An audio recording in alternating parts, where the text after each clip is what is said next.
Welcome everyone to another episode of Slasher Scotty. I am your host, Scotty McCoy, and boy, do I have a surprise for all of you.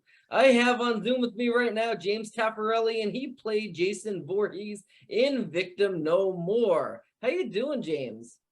No complaints, you know. Awesome. I'm so glad to have you on. I know Bobby Heckman's became a good friend of mine, and he gave me a name of a couple of people that were up for interviews from Victim No More, and you were on the list, and you were the first person to respond back, and here we are. I am honored. Awesome. Well, I'm so glad to have you on. So the first question I got for you, how did you get your start into acting? Oh, that's a long story. You know, I was kind of in the with something of a bad element in high school, and I had a crush on a girl who did theater, so I followed her into an audition one day, and did a couple of plays in high school, and didn't think much of it, and then for a while had it in my mind that I was going to be a fighter, and I wasn't a very good one, and so I found my way back around to acting. After a few years of trying that out, and I mean, I had made some friends in the fighting world who were kind of getting into like doing stunts and movies and stuff like that, and so I went to college to be an actor and almost immediately started booking roles. So I dropped out of college and started acting and haven't really turned back since. Nice. That's awesome. So I know that obviously you play Jason Voorhees in Victim No More. So how did you happen to to get the role of this iconic, killer, villain from horror movies? That's a bit of a longer story. I mean, I guess I had met Bobby a few years prior to starting on the project through Sean King, who is the cinematographer of Victim No More.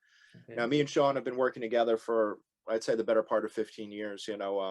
Whenever I can, no matter what it is, I'll hop on set with him. And one day I was at work, and Sean's like, "Yeah, I'm hanging out with my friend Bobby. He's right up the block from your job.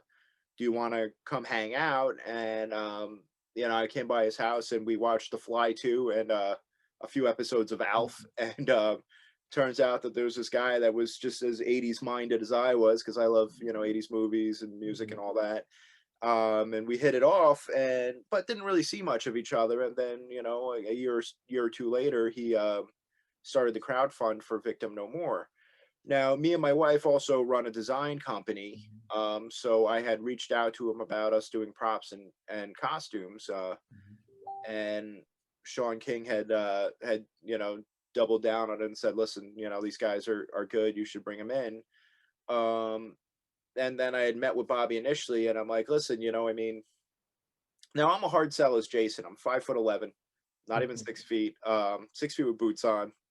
But I'm like, listen, I do a lot of creature work and a lot of like stunt work. I mean, if you're looking for someone to play the big guy, I'd like to throw my hat in the ring. And I didn't think he was going to take it seriously, but again, Sean King apparently prevailed and said, listen, because I had done a lot of work um, with Sean through a TV show called The Gooligans, which we had done for, well, they had did it for about 10 years. I jumped on about 2 or 3 years in and stayed with him for about 6 years. And then when my acting stuff kind of started picking up, and the show was winding down a little bit, we kind of parted ways on that one. But for those who don't know about the Gooligans was what's the best way to put it? Here on Long Island, there was a like a public access show called the Slack Pack, and it was just a very punk rock like sketch comedy thing that these four guys used to do every week, and they got kind of local famous with it, um, but hadn't gone around enough where somehow, and I don't really have the beginning of the story, somehow they were approached by Fangoria when Fangoria was trying to make its own TV station to kind of develop like a horror themed Slack Pack. So they came up with the Gooligans, and the Gooligans was essentially like the monkeys meets the monsters, Mhm. like, and I mean, they didn't really, Fangoria TV didn't take off, but they kept going with it. They liked the idea, Right. and it went through a lot of iterations over its time. Like they did a pilot, and they were first developing it maybe as like a kids show, like kind of like the Mhm. Wiggles or the Aquabats or something, and then found its niche more with like maybe like a kids show for adults, like an Adult Swim kind of thing, Mhm. blood and guts and dick and fart jokes and stuff, and that's really when I jumped in with them, and we ended up doing like a 6 episode miniseries. So it was 3 hours of content, and it was about 2 years of work. It was like shooting 2 features back to back with like no budget. So Nice. I mean, at that point, I mean, that was pretty much like film school for dummies for me. I mean, I ended up building sets, I ended up building props, I ended up Mhm. learning how to work a camera, doing all kinds of crew jobs. But in addition to that, I also played about maybe 3 dozen characters in it, Mhm. because it's like if you see it, it's like it's the four main characters are a vampire, a werewolf, a zombie, and a Frankenstein's monster. But like everything from like luchadors to robots to Nice. I played an undead lounge singer that kind of had like a Beetlejuice vibe, like so I'd done a lot of Mhm. work. My cat's about to get involved in this interview. This is Julius. Not a problem. Oh, it's so cute. I love cats. But anyway, so I'd done a lot of like creature work for Sean, and then I Mhm. went on and I was doing a little theater. I ended up playing Lurch in Adam's Family the musical, Nice. which again is a accomplishment for a 5'11" guy. It was Right? of course involved 8 foot platforms, but I'm sorry, 8 inch platforms. Which put me at about like I'd say almost 7 feet tall. But so I mean, that said, Sean went to Bobby went to Sean, and Sean said, give him a shot, and then I was Jason. Nice. That's So I was awesome. So essentially speaking, hired to good. make machetes and ended up swinging the machete. Nice, nice. That's awesome. So speaking of Bobby Heckman, how was he as a director? He was great. I mean, I don't think anyone knows these films better than he does, and like Mhm. had very, very like sort of clear, like I want this to look and feel like a Friday the 13th film. And Mhm. one of the biggest things he kind of said was like we got to shoot it, in the woods here in like New York, New Jersey, in the tri-state area, because that's where the originals were shot. Yeah. And like when you see the ones that were shot in the South, and like even some of the fan films that were shot elsewhere, like the trees are different, Yeah. the sound grabs are different. I mean, we even shot in Blairstown, New Jersey, a little bit, just some wraparounds in the beginning and Mhm. stuff like that. We didn't do the meat of it there, but I mean, because they're, I guess, Mhm. on high alert for Friday the 13th fans there, but Mhm. they don't let you near the campgrounds or anything like that. But we definitely shot around the town, and for the most Nice. part, they were a little restrictive to us, but they let us do what we wanted to do. So, Nice. but he just had such a knowledge of the franchise and what he wanted to do to make it like the existing movies, but also what Mhm. he wanted to do to make it his own and our own, Yeah. kind of come up with our own, Jason, because every Jason's different. Everyone's I Mhm. mean, well, everyone who played Jason had their own little thing, so we had to kind of, Mhm. I mean, if you look at the design of our Jason, it's very much like a post part 7, Yeah. version of it, so I mean, we definitely went for that like Kane Hodder build, but at the same Yeah. time, I mean, like his biggest takeaway was he's like Jason's dead, it should be Mhm. like part 6, you don't see him breathe, so Yep. that was a bit of a challenge too, because a lot of that stuff was rigorous, and some of the actors that I worked with, were not like stunt actors and things like that, or not Mhm. done fights and stuff. So I mean, there were times when I literally had just had to deadlift them, so it was like to do that and not be breathing heavily when I was done. Yeah. That was tricky. That was not an easy task. I bet, I bet, and I'll be going back to that because I do have a question regarding your Jason then, but this is a question we really should ask is what is Victim No More? What is this movie about? Tell the fans what this movie is all Oh, about. okay. Well, it Mhm. is a tribute to Friday the 13th.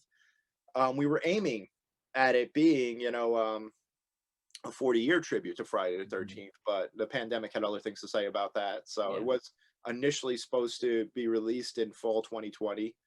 I signed on, I think, in February 2020, and then about a month Mhm. later, the world fell apart, which Yeah. was both good and bad. We had a lot more time to prepare for it.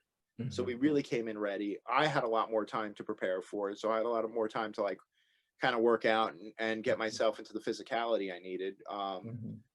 But, you know, eventually, it did happen. So if you see the posters, I think a lot of the posters still say fall 2020 at the bottom. Like Bobby was like scratching them out when we were at the at Creature Feature Weekend, kind of Nice. premiering the movie. But I mean, my takeaway from it is, and as much as I love Jason, it's almost like a story about how much harder it is to sort of be that kind of monster. Mhm. I mean, and I hate to use like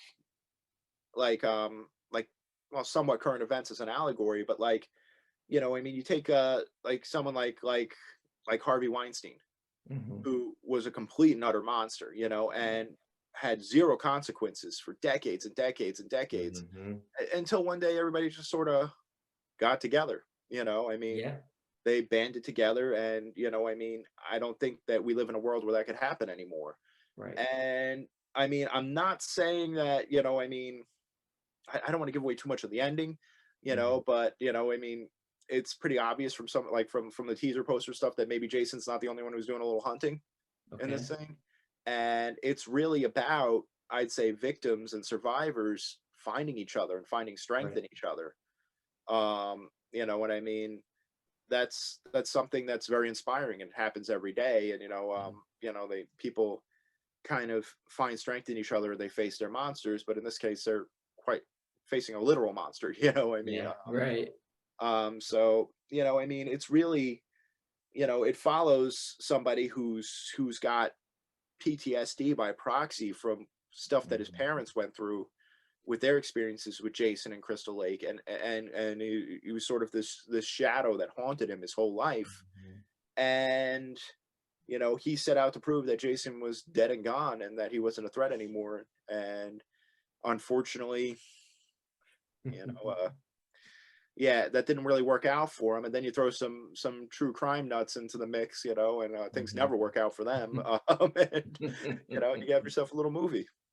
Absolutely. So Jason is obviously well known to everybody in horror. Friday the 13th, one of the best franchises out there. He's up there with, Michael Myers, Freddy Krueger, and all that. So, how did you portray Jason differently than what we're used to in, say, the Paramount or New Line Cinema versions of Jason Voorhees? I mean, honestly, especially with our costume, I mean, it was a silicone bodysuit, like with a costume over it, and then I was Mhm. covered in, you know, sometimes, real filth from like the water and stuff and mud and muck. And I either had, I mean, before I get the mask, I have the cowl on and I can't really hear anything, and the sun's beating down. When I have Mhm. the mask on, I only have one eye, and that, I mean, I could actually show you. I have the mask here. Come on, Awesome, yeah. get off my cat. Sorry. So the mask is made of cloth, but it's actually cloth coated in silicone. Nice. So it's like you feel it, and it's got a rubbery feel, even though it was made from cloth. Mhm. It's very brilliantly made. I forget his last name. The guy's name is Patrick. He works with Ricky Vitus, who was our main, kind of makeup, special effects makeup Okay. guy. And it's really awesome looking, but this thing does not breathe. It's not like Right. putting a cloth bag over your head. All the Mhm. breathing that I was doing was coming out of the eye hole. Yeah. So because of that, you exist in such a bubble that you just kind of hope that you're doing a good job, and you kind of have to Yeah. take people's word. But I didn't really know what my Jason looked like until I saw the movie. I Mhm. mean, I took some good advice from some friends, and at least one very famous creature actor who took a little time to like just give me advice, that I kind Mhm. of contacted online, just random. I was like, hey, listen, not have nothing to do with Friday 13th. He's done everything else, but like, Mhm. I'd actually be kind of interesting to see this guy's Jason. But I just DM'd him one day. I'm like, listen, Mhm. I'm doing this Friday 13th tribute thing. I'm playing Jason. Do you have any advice? And I mean, the biggest thing he brought to me was no wasted movement.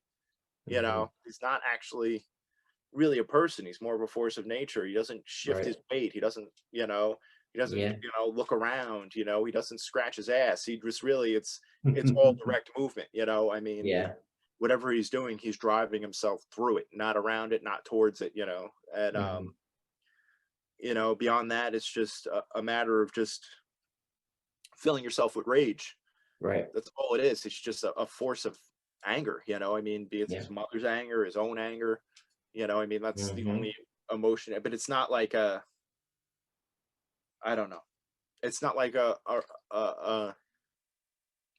almost like, it's not like a Rob Zombie like Michael Myers anger with the grunting Right. and groaning and the like it's more of like a just a concentrated pure like as pure as like as pure as sunshine almost, just a Yeah. force, that you just kind of drives through. So it's like you have to start thinking in like an abstract almost, but then there's Mhm. things you have to take into consideration too, I mean, like, the breathing and stuff like that. So it Mhm. is tricky. It's not like regular acting where you could lose yourself in the role and just, I mean, kind of lay the emotional groundwork and then just roll with it, I mean, Mhm. you're fighting, you're using, I mean, the machetes, we had about 4 machetes, and Mhm. 3 of them were blunted. One of them was kept sharp, and that was like a close up, like quote unquote hero machete. But still, Mhm. it's still a tempered piece of metal, and I mean, I didn't really do a lot of swinging it around people, but in the meantime, it's just there's a lot of technical stuff when you do this kind of work to consider that has to kind of be in the back of your mind, but not in your body at all. So it's kind of an up and down. I mean, the only real thing that Bobby was like adamant about was like no big breathing, no big breaths, try to Mhm. make yourself look as dead as possible. And the rest I was just kind of allowed to roll with. So I mean, Yeah. Absolutely. Absolutely. So does your version of Jason, does he wear the hockey mask, or was that the mask you showed was what he wears?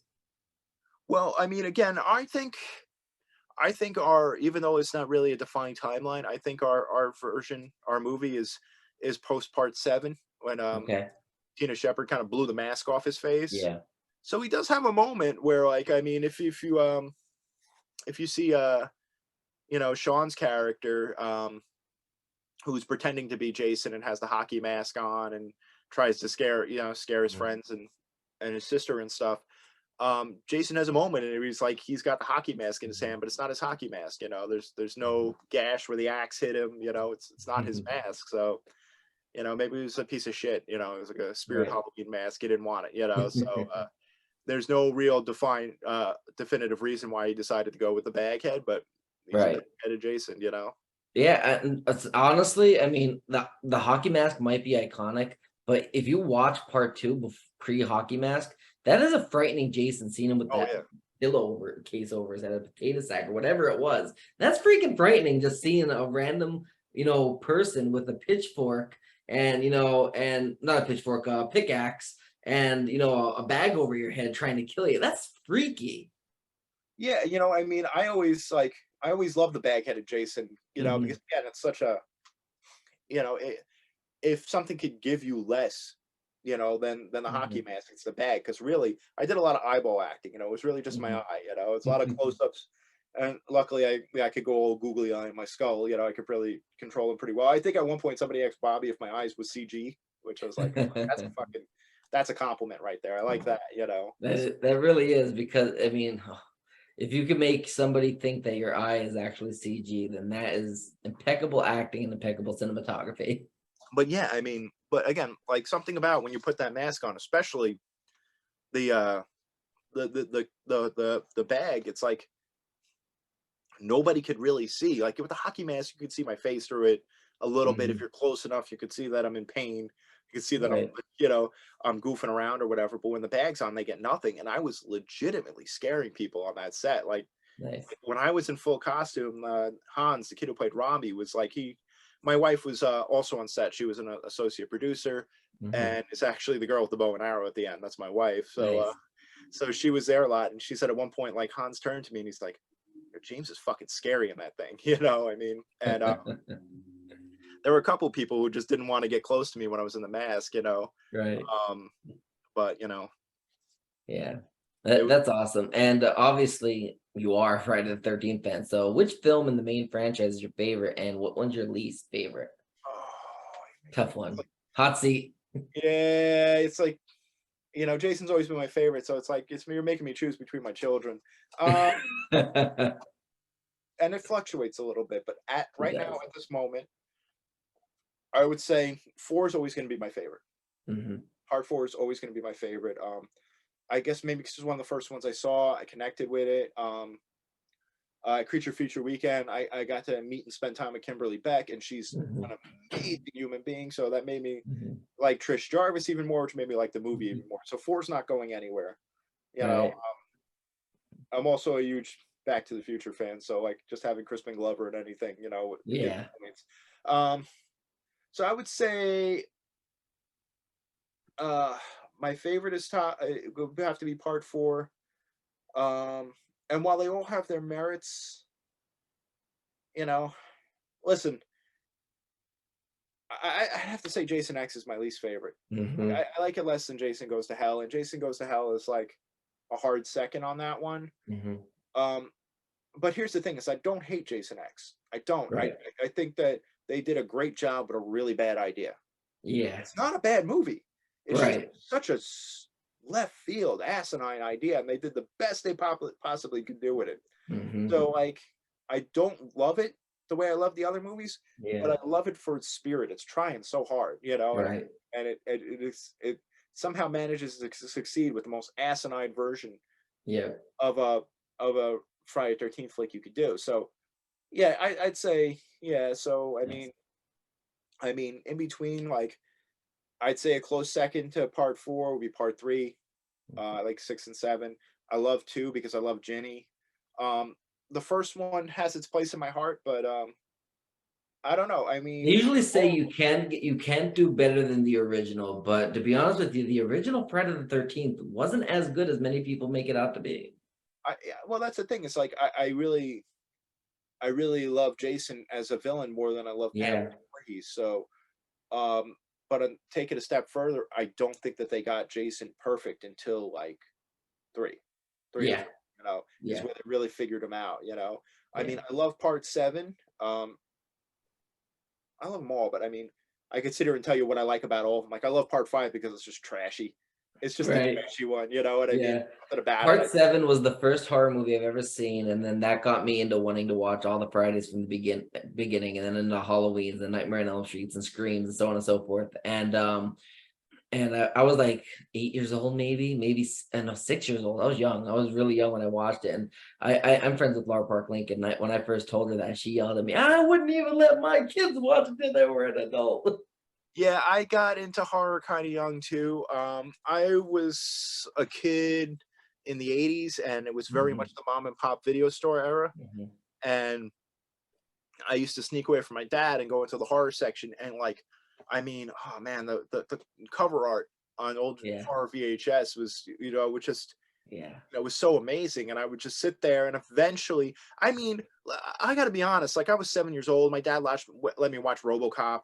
There were yeah, things that were, that movie's a lot harsher than a lot of the horror that I watch. yeah, I mean, he fast forwarded through the scene where they, where they all went after, when before, they turned him into RoboCop, so to speak. I mean, yep, when he yep, gets all shot up, when Peter Weller gets his, hand blown off and stuff. My dad wouldn't let me yep, watch that. yep. But beyond that, I mean, it got to a point where I think I was maybe 7 years old. I saw the first Nightmare on Elm Street, and that's it. I mean, Mhm, he couldn't stop me. I mean, his big thing was like he would rent anything for me mhm, with the caveat that I fast forward through the boobies. Just fast mhm. forward through the boobies, everything else was fine for him. Yeah, So I mean, but yeah, I think 7 was my first one that I sat all the way through too, because I like them on HBO or something. yeah, Like when I was like just around the right age, maybe 88, yeah, 89.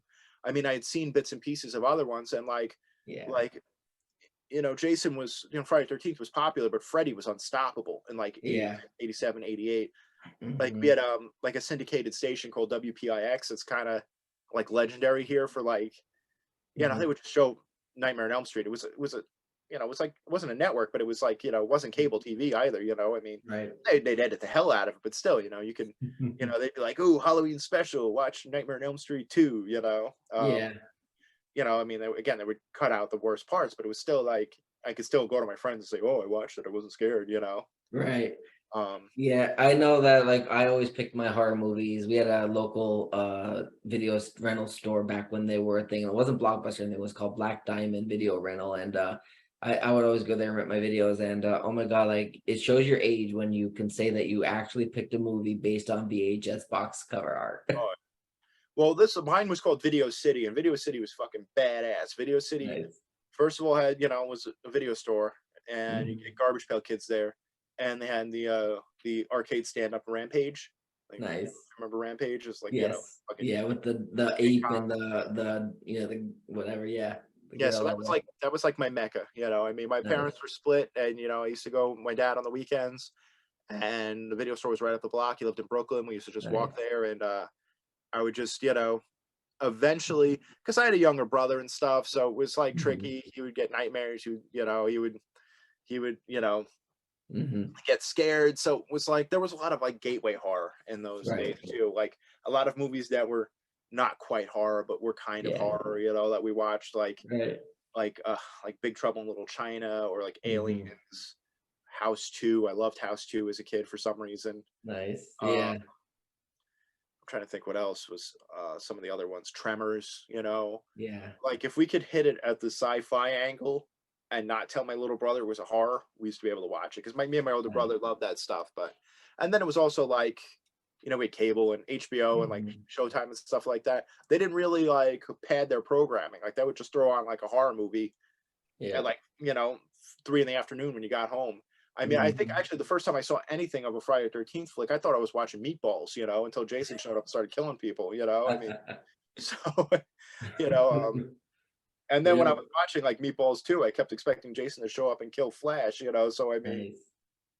Yeah, I'm going to Monster Mania on at the end of the month. Well, actually, it's next weekend. In Hunt Valley, Maryland, and I'm gonna be meeting Tom Morga, and I'm getting an in costume photo op with Tom Morga. I see him in the Jason costume, and I'm also getting an in costume photo op with Warrington Gillette as the unmasked Jason in costume photo op from part 2, which is exciting. uh, that is Yeah. kind of. I mean, we I have to be honest. Like, I don't know what the hell was wrong with me. Like when we did the Gooligans, we traveled Hmm. all over. We went to a lot of different cons. That Hmm. was really our marketing strategy for it, was just to get it out Hmm. there, and we made a lot of cool friends and people who Hmm. were into it. And like big names who just love the show. Like I mean, for a while we had Norman Reedus running around in a Gooligans t-shirt, which is kind of Hmm. awesome, because we had met him. I met him like right after the first season of The Walking Dead. So I Right. mean, once that show blew up, he'd do cons and he couldn't leave his room, but Yeah.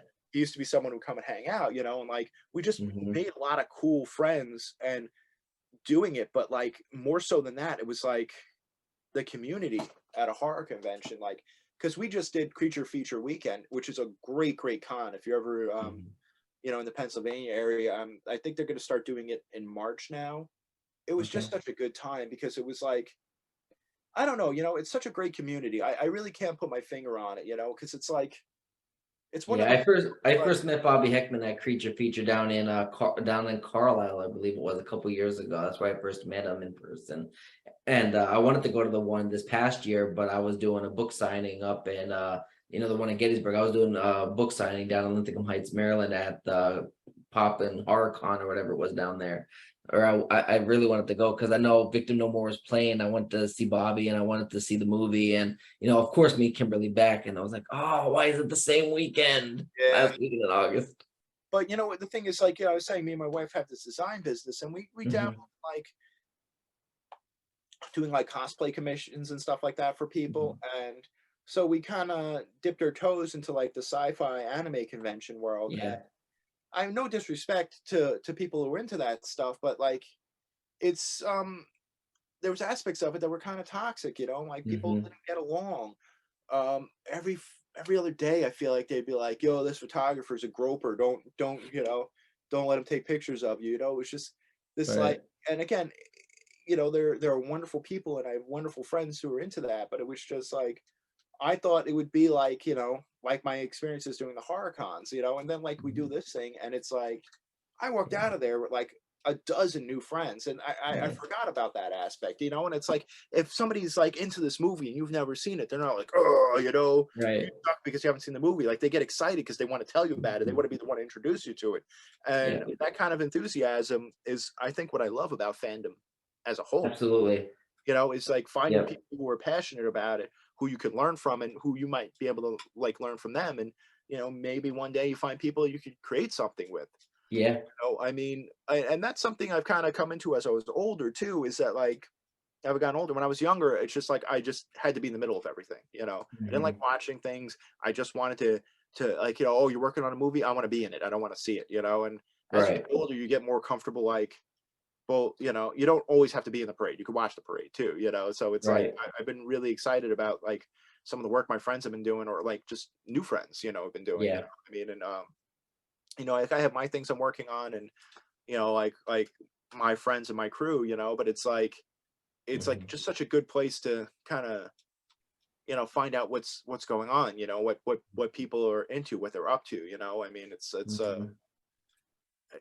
again, it's one of those things that's hard to explain, but it's just there's so much boundless enthusiasm and Mhm. like, Yeah. I mean, like everybody from like even the guests and the celebrities. I mean, I got to like, now granted, I had that guest pass around my neck, and I've never had that before. I've never been an invited guest to a con, and that was kind of awesome. Yeah. Have my name on the posters and shit. But like, I could say legitimately, I'm probably friends with Edwin Neal now. He was my table, Mhm. like, you know, Mm. uh, he was like my table neighbor, and I hung out with him the whole fucking weekend. The fucking Nice. hitchhiker from Texas Chainsaw That's Massacre, awesome.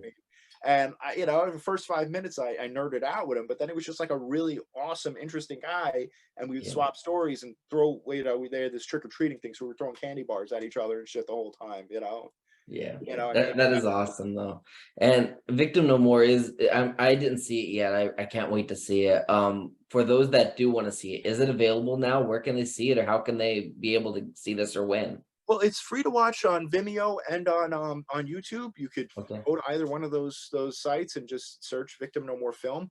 You could Awesome. also just go to victimnomorefilm.com, which is actually a good place to visit too, because we're not fully like committed to it yet, but I Mhm. think Bobby does have a couple more of these in mind, depending on the Mhm. success of this Yeah. one. And also, we're going to be having Blu-rays available and merch available and things like that. Nice. Hat I'm wearing, Nice. Yeah. will be available on the website to order, and t-shirts, mini posters, full-size posters, things like that. Nice. So it's like a good place if you like it and you want to grab a piece of merch. We got some cool t-shirts and stuff. uh, Nice. it's a good place to kind of get info on what we're up to, in Yeah. addition to just seeing the movie. um Absolutely. we've got a very good response to the movie so far. Surprisingly, few Mhm. internet trolls have come after us, which I think is I think that there's merit to that, because I mean, this is a franchise and characters that people are passionate about, and Yeah.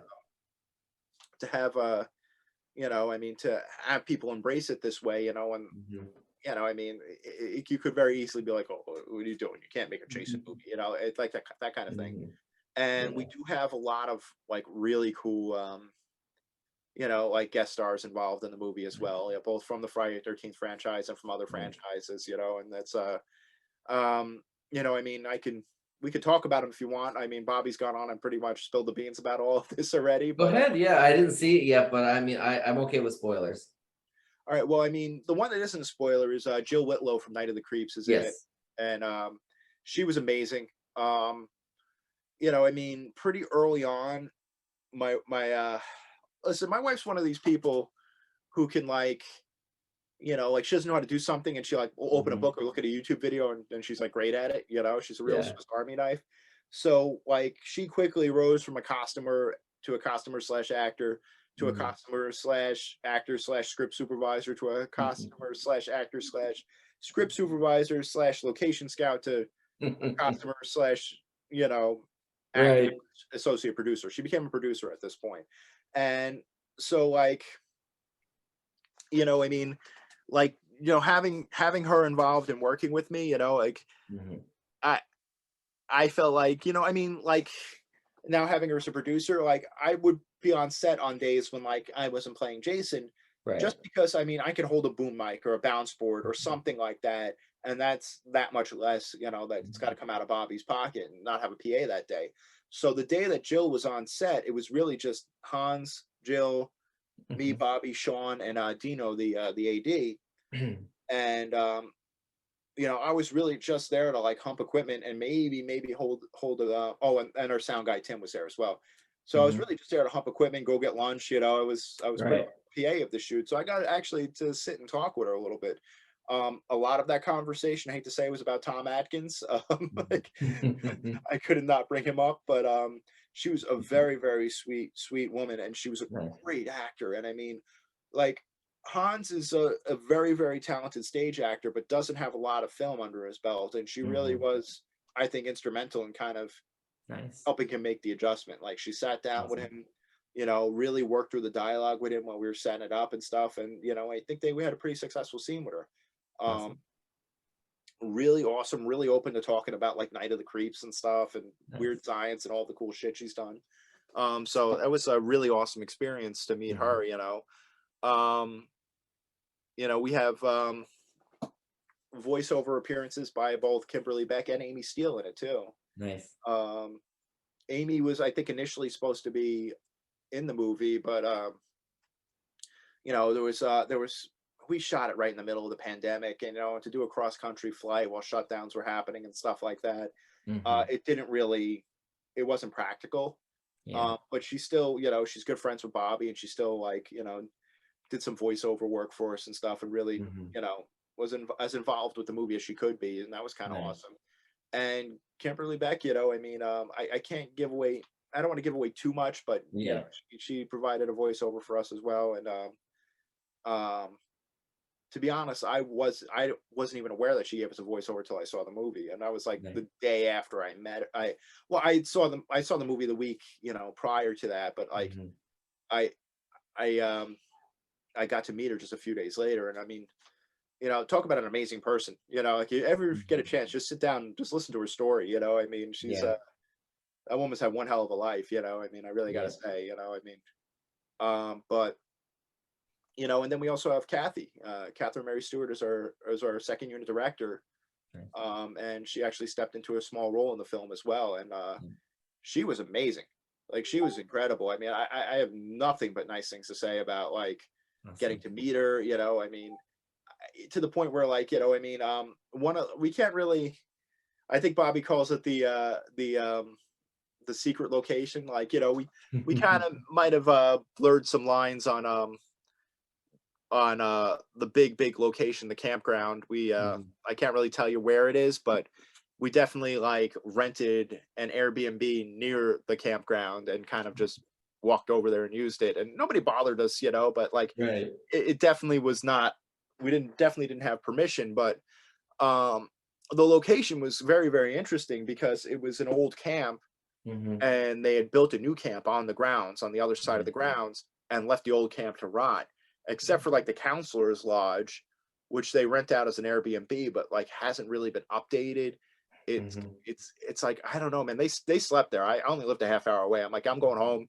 I'm gonna take a real shower. I'm gonna hang out with my dog. I'll see you in the morning. And I'm like, I felt like, there was a real horror movie that was gonna happen there. I mean, it Right. was it was freaking creepy. I mean, it's like, I mean, it was obviously like a rec room kind of thing for the old camp, but there was like old VHSs. I don't remember what, but it was like stuff like Theodore Rex, like that kind of thing, Nice.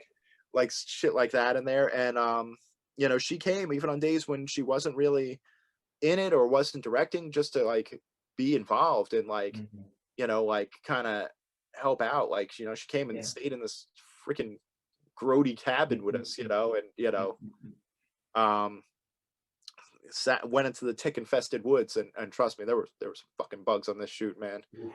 It was bad. It was pretty bad. I mean, um, Mhm. some of the locations were kind of hard to get to because, I mean, um, I mean, one of them we had to hike about a mile into the woods, so that Mhm. like if you spin the camera in any direction, you don't see anything but trees. Mhm. And she was down for all of it. I mean, she was Mhm. she was she was a soldier.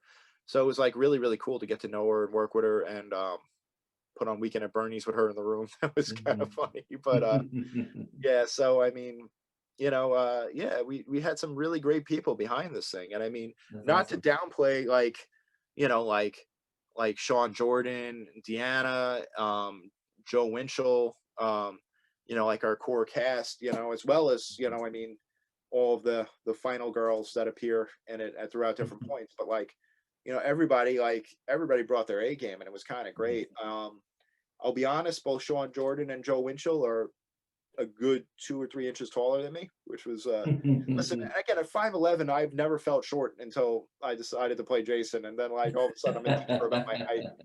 So there were a few scenes where I definitely had to wear lifts. You know, there were a few scenes that we Right.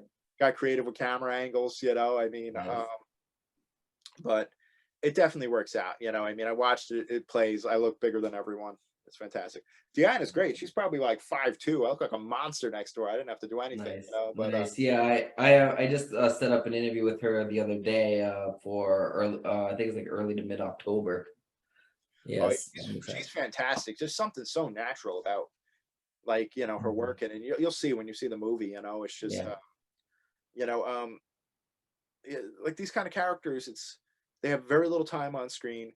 They pretty much are cannon fodder. They're there Mhm. just to get killed. You know, Pretty and much. they have very little opportunity to get you to like them. You know, and I mean I'll be honest, like when it came time for me to kill her, I was bummed. You know, I had watched it and I'm like, ah man, like this is not easy. You know what I mean? Yep. Yep. Especially because it's like there's no real asshole in this movie. There's no one you're like good. You know, good. Right.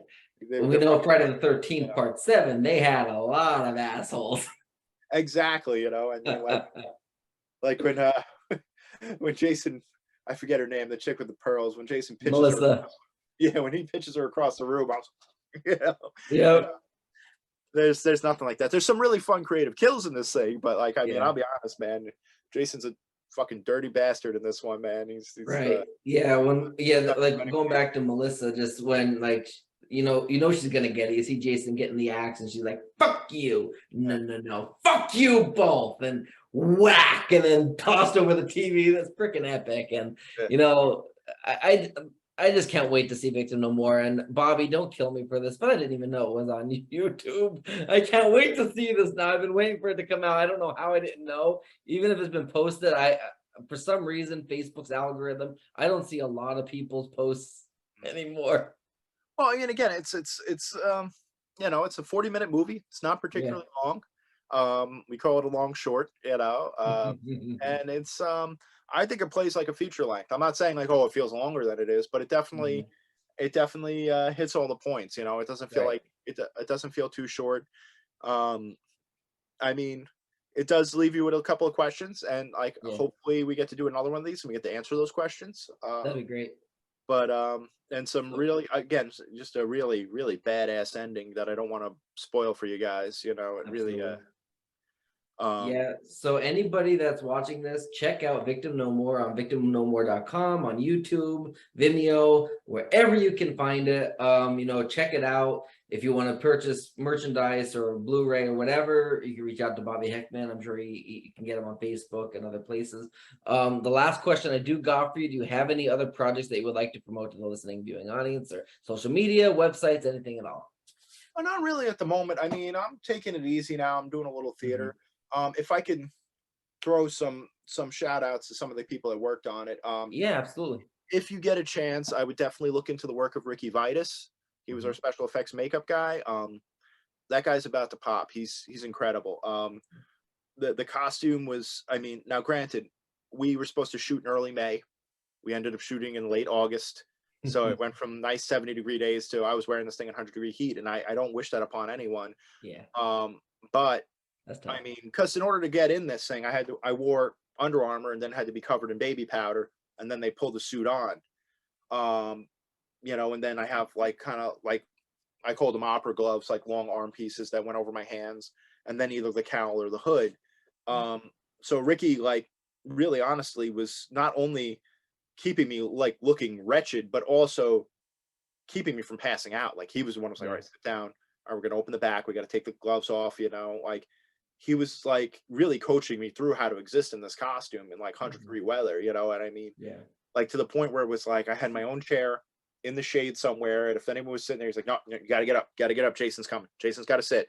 Yeah. Like that kind of thing. But like he put together an incredible costume, and if you get a Mhm. chance, go on the Victim No More like Instagram page, and really just get a good close up of like my arms, my legs, and stuff that are seen through the rips in the costume. It's really something special. I mean, I'll send you some pictures later if you want to take a peek Yeah, at it. absolutely. And for But people that don't realize, being in those suits, especially in heat, that's not fun. That really is exhausting. That is the work. And to take it a step further, it's the silicone suit is like having a tension band over your whole body. Yeah. It's like having a low tension band. So it's like you put it on and it's a little harder. Lift your arms. You don't really think much of it. But after Mm-hmm. about like 10, 12, 14 Mm-hmm. hours in that thing, that suit's trying to crumple you to the ground. You know, it's Yeah. like that little bit of pressure just like folds you in on yourself.